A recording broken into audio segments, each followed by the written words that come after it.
अलवर के बुद्ध विहार निवासियों ने केंद्रीय मंत्री भूपेंद्र यादव को ज्ञापन सौंपा है। ज्ञापन के अनुसार बुद्ध विहार आवासीय योजना में सेना की जमीन को जोड़कर नक्शा बनाया गया था, लेकिन न्यास द्वारा गत वर्षों में बोर्ड की मीटिंग में निर्णय कर जमीन फिर से सेना को सुपुर्द कर दी गई। ऐसे में बुद्ध विहार आवासीय योजना का विकास अवरुद्ध हो गया है। स्थानीय नागरिक तेजपाल सैनी के अनुसार सेना द्वारा अपनी भूमि पर तारबंदी एवं गेट लगाकर आमजन के आने जाने के रास्ते बंद कर दिए गए हैं। साथ ही इस भूमि जमीन पर घना जंगल विकसित हो गया है। ज्ञापन में मांग की गई है कि सेना की जमीन फिर से न्यास को दिलवाई जाए, जिससे बुद्ध विहार का संपूर्ण विकास हो सके। साथ ही सेना को न्यास द्वारा अन्य स्थान पर जमीन आवंटित कराई जाए। कल बुद्ध विहार के डी ब्लॉक के पार्क में लाइब्रेरी का उद्घाटन हमारे केंद्रीय मंत्री भूपेंद्र यादव जी ने किया है। इस अवसर पर जिला कलेक्टर साहब भी, यूआईटी की सेक्रेटरी भी, हमारे यहाँ अलवर शहर के मंत्री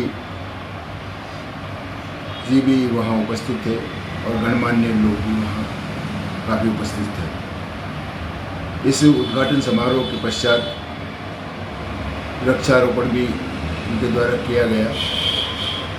हमने वहाँ केंद्रीय मंत्री जी को एक ज्ञापन दिया है।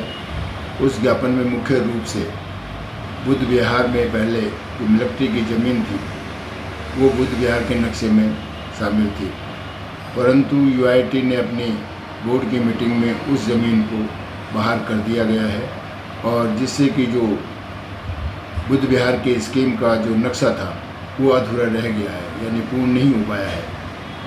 इसलिए हमने मांग की है केंद्रीय मंत्री जी से कि जो सेना की ज़मीन है उसको वापस बुद्ध विहार की आवासीय स्कीम में शामिल किया जाना चाहिए, जिससे बुद्ध विहार का विकास पूर्ण हो सके।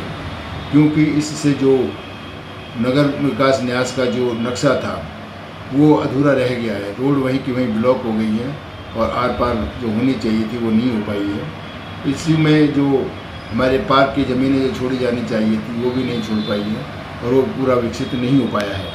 वहाँ आज सेना की ज़मीन में जंगल की स्थिति उत्पन्न हो गई है, जिससे कि जो जहरीले जानवर हैं वो भी उसमें पैदा होने लगे हैं।